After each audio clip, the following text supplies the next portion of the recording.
อื่นถามว่าพระพุทธเจ้าเพิ่นสอนอย่างเพิ่นสอนอย่างรักคำสอนที่แท้จริงของเพิ่นคืออย่างนี่อันนี้เป็นคำตอบสู้ทุกเมื่ออาจจะได้พิจารณาเบิ่งคำสอนเรานับถือศาสนานี่บ่แม่นที่ท่องบอกไปซื่อๆนี่มีเอาเวลาพิจารณาเบิ่งเว้นชั่วเว้นใดจะความชั่วทั้งปวงเพิ่นเอาความชั่วทั้งกายทั้งวาจาทั้งใจชั่วทั้งกายแบบใดชั่วทั้งวาจานั่นแหละชั่วทั้งใจแบบใดและการชำระจิตการทำกุศลในทั้งความทำแบบใดจะชำระแบบใดได้หาอ่านเสิร์ชไปนำเน็ตนำอินเทอร์เน็ตอย่างทางภาษาเฮาทางภาษาอังกฤษไปนี่ก็สามารถเอาสั้นๆนี่นะลำไปลำมาไปในต่อไปเป็นสมถะและวิปัสสนา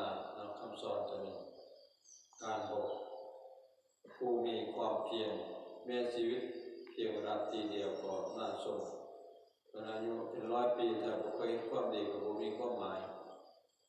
ความดีในที่นี้คือทำศีลภาวนา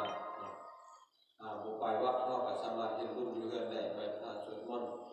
อันนี้ก็นี่เป็นมหาบุญหันธามยังภัตเตกรัตตาคาทาโยพนามเจอาเตตังนามะกะมัยยนาปฏิกังเจอนาคตังบุคคลบ่ควรตามคิดถึงสิ่งที่ล่วงไปแล้วด้วยอาลัยและบ่ควรคนิ่งถึงสิ่งที่ยังบ่มาถึงญาตาเตตาป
ยังกินจิกุศลังกัมมังกัตตาพังกิริยามามังกายนาวาจามานาจติตาเจสุกตังกตานิสัตตาสันนิโนอาตินิจัสสัตตาสันนิโนกัตตังปุญญาภาลังสัพเพภะเกภาวันตุเตนิตังกัตตังสุวิเตติทินนาปุญญาภาลังมาญาณิจัตตัตตานาสานันติเทวะกันตาวานิเวนะเปโรกามิเยสัตตาจัจจิวาสิวันตาหารายตุกามานุญญโพธานาสัพเพลาภันตุมามาตัสสะเตอาวันทาห้อยพระบาทวันทา